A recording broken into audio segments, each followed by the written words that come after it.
Mesdames, Mesdemoiselles et Messieurs, chers auditeurs, bienvenue à ce nouveau numéro de l'épisode du K-Podcast, votre plateforme d'expression, de partage, de découverte du talent, de l'Afrique et de l'humain. Avec nous aujourd'hui, Jean-Marc Adjobovico, Jimmy qui est avec nous. Jimmy est conseiller du ministre des Sports de Bénin, ancien footballeur, ancien membre du Conseil présidentiel pour l'Afrique. Merci Jimmy de nous avoir fait l'honneur d'être avec nous dans le studio du K-Podcast. C'est un plaisir, Haché. En tout cas, nous sommes très ravis de t'avoir parmi nous. Le concept du K-Podcast, il est simple, un invité, un talent à découvrir. Aujourd'hui, tu es avec nous. Nous allons passer à la première séquence, chers auditeurs, du K-Podcast. C'est la séquence Enfance et Évolution. Jimmy, vous avez été repéré, en tout cas par Chantilly, le club de jeunes de la région, qui avait une équipe en championnat de France pour les cadets à l'époque. Est-ce que tu te rappelles, Jimmy, du moment exact où tu t'es dit « le foot, je veux en faire un métier » ? Ça a été très tard. J'ai jamais voulu devenir footballeur professionnel. Non, pas du tout.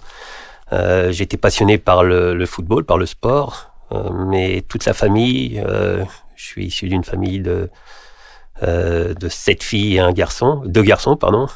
6 filles et 2 garçons, on est 8. On faisait tous de l'athlétisme et on jouait au football, je jouais au football juste pour le plaisir avec les copains dans la rue. Et c'est seulement très tard, après avoir fait des études dans l'aéronautique, après avoir travaillé à Air France, qu'on m'a fait la proposition de vivre de ma passion, et j'ai accepté. Magnifique. Alors, tu as dit un mot qui est très puissant, vivre de sa passion, ce qui n'est pas le cas dans beaucoup de métiers, et surtout, en tout cas, du sport, sur le continent africain. Comment toi, tu l'apprécies, en fait ? Tu as vécu de ta passion. Est-ce que c'est parce que tu as été quelque part, parce que tu vis aussi en France ? Est-ce que c'est parce que c'était en Europe ? Ou est-ce que tu penses que ça aurait été possible si c'était sur le continent africain ? Ça aurait été beaucoup plus difficile sur le continent africain. Et ça a été d'ailleurs mon combat après ma carrière. J'ai eu la chance de grandir en France. J'ai quitté le Bénin, j'avais 2 ans. J'ai grandi donc dans la région parisienne. J'ai eu la chance de vivre dans un environnement où le sport pouvait amener justement au professionnalisme. Ce qui n'est pas vraiment le cas en Afrique, et c'est la raison pour laquelle, depuis la fin de ma carrière, je travaille avec l'Institut Diambar qu'on a créé au Sénégal avec Bernard Lama, Patrick Vira et Saher Seck, un ami sénégalais. Où je travaille justement à créer les conditions pour que nos enfants, nos petits frères, nos petites sœurs puissent trouver leur voie dans le sport. On sait que le sport peut devenir un véritable levier de développement social, économique, un vrai levier de mobilisation de la jeunesse. Et on travaille maintenant depuis plus de 20 ans justement à créer ces conditions sur le continent africain. Tu as parlé du fait de pouvoir soutenir nos enfants et cette jeunesse-là. Et je pense avoir vu un jour, à travers Jambar, vous avez accompagné un jeune talibé. Très fort, je pense que ça te marque énormément, si tu peux nous en parler. Alors ça, je dirais que c'est un de nos plus beaux succès, une de nos plus belles réussites. Il s'appelle Ali Siemanli, qui était un talibé. Donc on l'a récupéré à l'âge de 13 ans parce qu'il avait du talent. Oui. On l'a intégré à l'Institut. Assez rapidement, on s'est aperçu... Au Sénégal, c'est Au ça ? Sénégal, oui, D'accord. tout à fait. Et assez rapidement, on s'est aperçu qu'il ne pourrait pas devenir footballeur professionnel, qu'il n'avait pas toutes les qualités requises pour atteindre le plus haut niveau. Par contre, il travaillait, mais comme un acharné à l'école, avec des résultats incroyables. Il rattrapait tous les retards. Et je lui ai dit, même si tu ne deviens pas footballeur professionnel, tu pourras réussir ta vie si tu continues à travailler fort comme ça, comme tu le fais à l'école. Et il est venu en France donc il a rattrapé tout son retard. Il a passé son brevet des collèges au Sénégal. Et il est venu en France en seconde. Il a fait une seconde technique en France, une première, une terminale. Il a eu son bac, il a eu son BTS et il a eu son diplôme d'ingénieur informatique réseau. Et ça, c'est pour nous qui formons des footballeurs, mais qui formons surtout des hommes, c'était la preuve que notre objectif n'était pas seulement d'avoir quelques joueurs de haut niveau comme Idrissa Gana Gueye qui joue au Paris Saint-Germain actuellement et qui fait les beaux jours du Paris Saint-Germain. Salut au passage. Salut Idrissa. Mais c'est magnifique tout ça. C'est ce côté-là. Et tu l'as dit, on forme pas que des footballeurs, on forme aussi des hommes. Enfin, c'est le côté humain justement. Et aujourd'hui, par rapport à ce jeune talibé il a un nom, c'est Ali. Et ça me ramène à parler un peu aussi de la protection de l'enfant, notamment, qui est quelque chose qui est sûrement que tu portes aujourd'hui à travers aussi tout ce que tu fais dans tes luttes pour en tout cas le sport et surtout notamment à travers le foot. Et qu'est-ce qui a été fait encore plus en termes d'action? Parce qu'aujourd'hui, vous avez eu, vous, au sein de Jambar, je pense, un exemple concret de qu'est-ce qu'on met en place quand ces enfants-là sont protégés. On a fait énormément, mais pour nous, pour protéger nos enfants, la chose la plus importante, c'est leur donner les armes. C'est-à-dire une éducation, une instruction, une formation. Dès lors qu'on leur amène ces armes-là, ils sont parés pour affronter la réalité de la vie. Et c'est notre devoir, il est là, de créer les conditions justement pour que les jeunes puissent s'en sortir, puissent trouver leur voie dans la vie, et que qu'ils puissent devenir de véritables citoyens. Donc ça, c'est notre rôle. Après, il est important de pouvoir les accompagner. Donc c'est les former et les éduquer, les instruire pendant les 5 ans qui restent à l'Institut. Et après, c'est pouvoir les accompagner après la sortie de l'Institut. Et ça, c'est aussi notre rôle que d'essayer de leur trouver des clubs dans lesquels ils peuvent jouer, d'essayer de les aider aussi à créer des entreprises, d'entrepreneuriat. Tu sais, l'importance que je donne à l'entrepreneuriat, surtout en Afrique, c'est aussi les aider à aller sur cette voie-là. Donc, on a ceux qui réussissent une carrière de footballeurs, qui ont des moyens et qu'on amène à créer des entreprises ou à investir dans des entreprises pour créer de la valeur sur le continent africain. Et il y a ceux qu'on va accompagner aussi en les aidant en finançant leurs projets, en les conseillant. Et une de mes actions au sein du CPA, c'était justement de créer une plateforme qui nous permette d'accompagner nos sportifs qui ont envie d'amener leur image, mais aussi qui ont envie de créer des entreprises ou des projets sur le continent africain. On va tout à l'heure parler du CPA. Pour clore cette séquence enfance et évolution, tu viens de nous dire que tu es le grand frère, en fait, le frère qui a vécu avec... vous êtes une fratrie de 8, ouais, avec des filles. Alors, quelle est la place que tu accordes à la femme dans ta vie, durant tout ton parcours, et quel est ton modèle d'inspiration, en fait, féminin? Mon modèle d'inspiration féminin, c'est Angela Davis.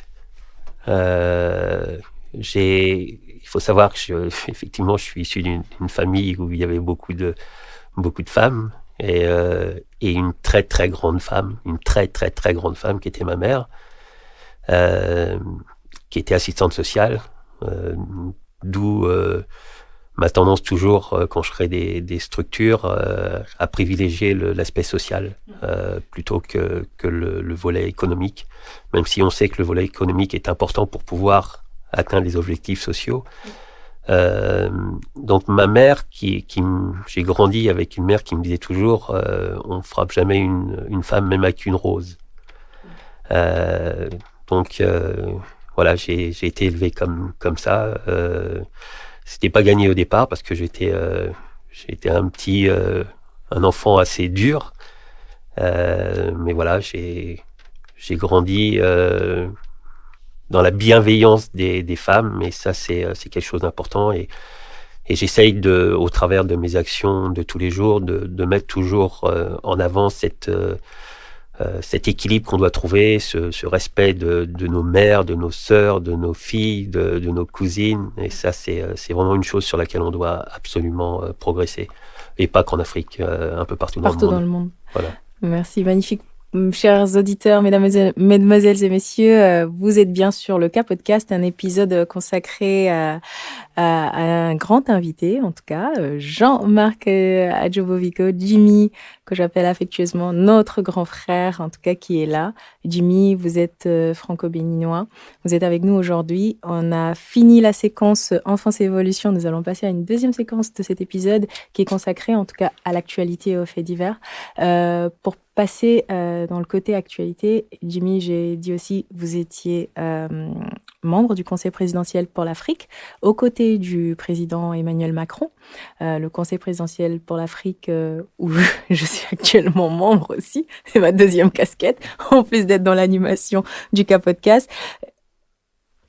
Un mot sur le Conseil présidentiel, notamment à travers un projet très impactant que vous avez impulsé, qui est le carton rouge. Est-ce que vous pouvez nous en parler ? Alors oui, en 2019, au moment de la Coupe du Monde féminine qui s'est déroulée en France, on a lancé une grande campagne carton rouge contre les violences et discriminations envers les femmes et les filles partout dans le monde. On sait ce que représente le carton rouge quand on est sportif, et d'ailleurs même quand on ne l'est pas. Mais le carton rouge, c'est voilà, on fait plus partie du jeu, on en sort.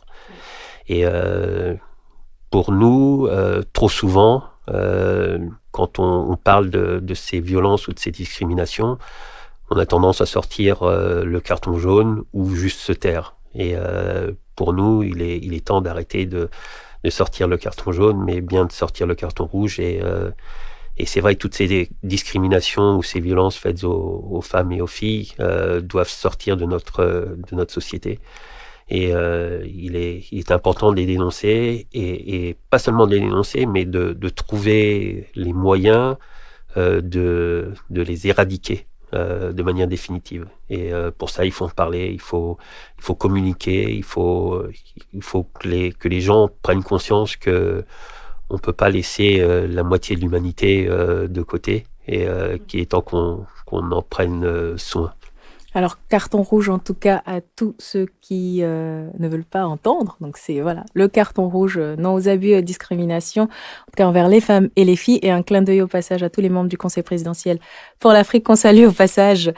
Jimmy, il y a aussi ce combat que vous menez au profit des jeunes et du sport au Bénin, parce que vous êtes aussi le conseiller, vous avez été nommé récemment, félicitations, conseiller du ministre du Sport au Bénin, ce qui fait que vous êtes entre deux avions et on a eu la chance de vous choper, de vous avoir au studio aujourd'hui. Alors, c'est quoi cette nouvelle aventure ? C'est une superbe aventure.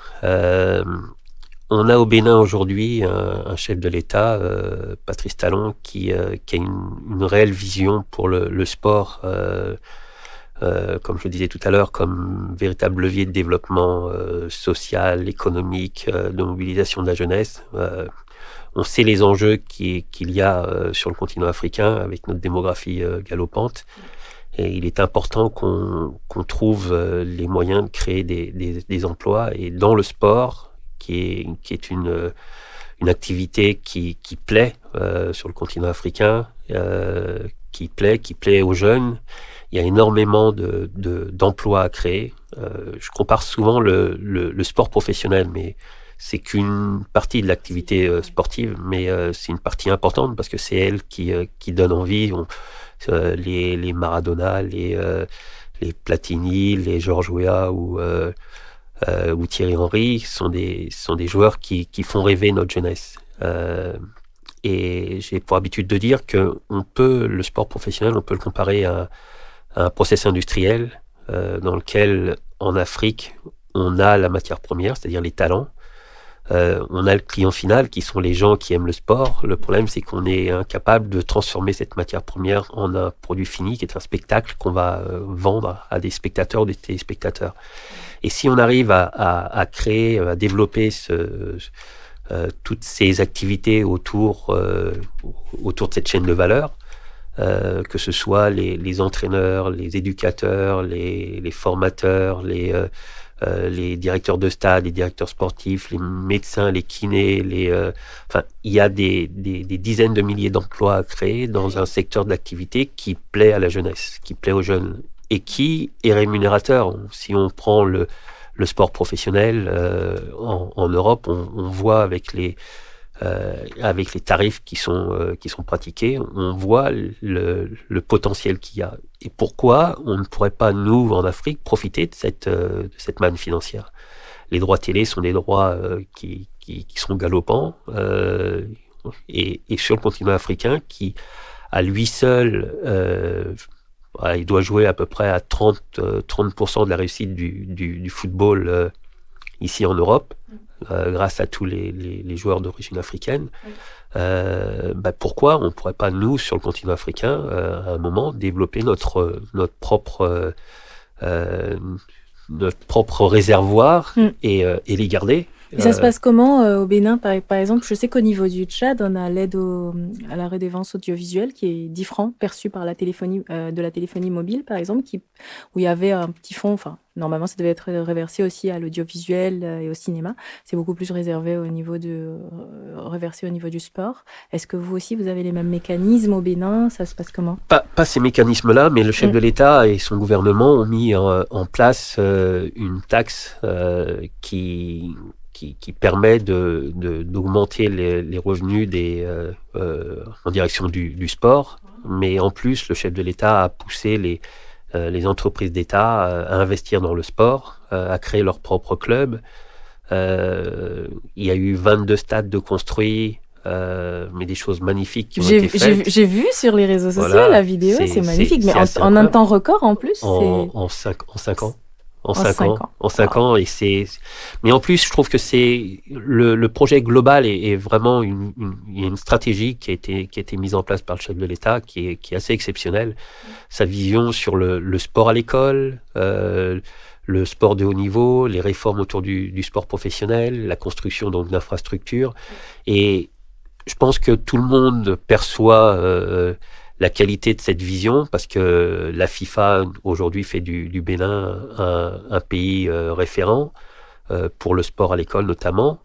L'AFD finance des projets aussi au niveau du sport à l'école et notamment du sport féminin.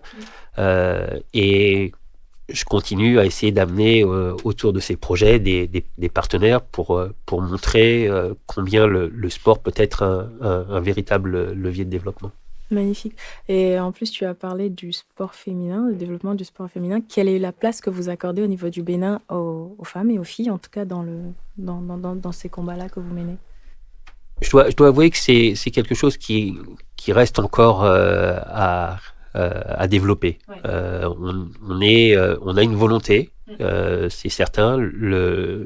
Par contre, la mise en œuvre est un peu plus longue, mais il y a une réelle volonté de travailler sur ce sport féminin à l'école, parce que je le disais tout à l'heure, tout part de l'éducation, et si on arrive justement à travailler sur le développement personnel, mais aussi le développement du sport féminin, on pourra aussi aller vers ce qu'on recherche, c'est-à-dire cette égalité homme-femme, que ce soit sur le terrain ou en dehors. D'accord. Alors, nous allons célébrer le 6 avril la journée du sport au service du développement et de la paix, d'où aussi ta présence aujourd'hui parmi nous. Quelle place doit être accordée en tout cas au sport, et est-ce que tu penses, Jimmy, qu'il faille investir encore davantage dans ce secteur du sport pour l'atteinte des objectifs du développement durable par rapport aux ODD? Je pense que oui, parce que encore une fois, le sport est la jeunesse aime le sport. J'ai pas parlé de tous les autres enjeux en dehors du social. C'est la santé, c'est aussi les valeurs que véhicule le sport, normalement d'équité, de respect des règles. Donc si les règles sont bien établies, et notamment si on parle de l'égalité homme-femme, quand les règles sont bien établies et qu'on les respecte, et le sport c'est ça, on ne peut pas jouer. Il faut savoir que le sport n'existe pas s'il n'y a pas de règles. Et si les règles ne sont pas respectées, tout à l'heure je le disais, c'est carton rouge, on Carton sort. rouge. On sort. Donc c'est important parce que pour moi le sport c'est vraiment l'école de la vie. On est sur un terrain, que ce soit un sport individuel ou un sport collectif. On est là pour essayer de gagner, de faire gagner son équipe, de faire gagner, mais toujours en respectant les règles, en respectant son adversaire, en respectant ses partenaires. Enfin, c'est pour ça que je dis que le sport est une véritable école de la vie, parce que la société, c'est ça. On grandit, on nous apprend qu'il y a des règles, qu'elles doivent être respectées. On se fixe des objectifs qu'on cherche à atteindre, on cherche à gagner sa vie, on cherche à gagner le cœur d'une femme, on cherche, voilà. Et tout ça sont des choses qu'on apprend dans le sport. Et pour l'avoir vécu, dans tous les projets que j'ai menés, je me suis toujours aperçu que les gens qui avaient fait du sport avaient une autre approche de la vie en société. Ouais. De la vie en société. Alors, j'ai une question que j'ai toujours voulu te poser, surtout après que j'ai appris la nomination où tu es conseiller du ministre des Sports, c'est quel effet ça fait d'être fils du pays, de retourner dans son pays d'origine, son pays natal, et d'y œuvrer pour changer les choses et d'apporter sa pierre à l'édifice. Quel sentiment? C'est une fierté, mais juste de folie. C'est une fierté. J'ai vécu ça, en fait, quand je suis revenu pour la première fois après 30 ans. J'avais quitté le Bénin à l'âge de 2 ans, pardon. J'y suis retourné à l'âge de 33 ans pour jouer en équipe nationale. Et quand j'ai mis le maillot d'équipe nationale avec l'écusson et que vous sortez et que vous entendez l'hymne national, c'est juste une fierté, mais indescriptible, vraiment. Et je ressens la même chose aujourd'hui dans ce qu'on est en train de faire, de œuvrer, et en plus dans un domaine que je maîtrise, que je connais, et dont je suis persuadé que c'est un des moyens de faire évoluer notre société. Donc le sport, je le disais tout à l'heure, avec toutes les valeurs que ça véhicule, donc de pouvoir revenir dans mon pays avec un chef de l'État et un gouvernement qui ont cette vision pour le pays, qui ont bien compris tous les enjeux que représentait le sport et son développement, de faire partie de cette équipe, parce que c'est une équipe, c'est ça, qui œuvre à gagner ce match. Voilà, c'est une grande fierté. En tout cas, c'est aussi une fierté pour nous, parce que c'est aussi le rôle de la diaspora, je pense, d'œuvrer, pas que ici, mais aussi dans son pays d'origine, et d'apporter sa pierre à l'édifice pour qu'il y ait du changement. Et on te remercie, on te félicite encore au passage. On va passer à la dernière séquence qui est le petit plus. C'est un peu, je vais arrêter avec les questions, je vais plus trop t'embêter, on va aller en mode relax. Fais-moi rêver, Jimmy. Fais-moi rêver, en tout cas, fais-nous voyager et fais-moi voyager. Parle-nous du Bénin.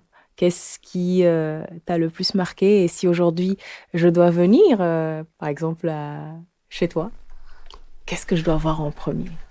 Ouida. Viens voir Ouida. Ouida, d'accord. Viens voir Ouida. Pourquoi? Viens voir Ouida, parce que c'est une ville pleine d'histoire, pleine de culture, une histoire qui a fait mal, parce que on sait la route des esclaves, on sait le nombre d'esclaves qui sont partis de Ouida, mais c'est une ville qui est debout, qui a, je ne sais pas vous parler du vaudou, qui font partie de notre culture, oui.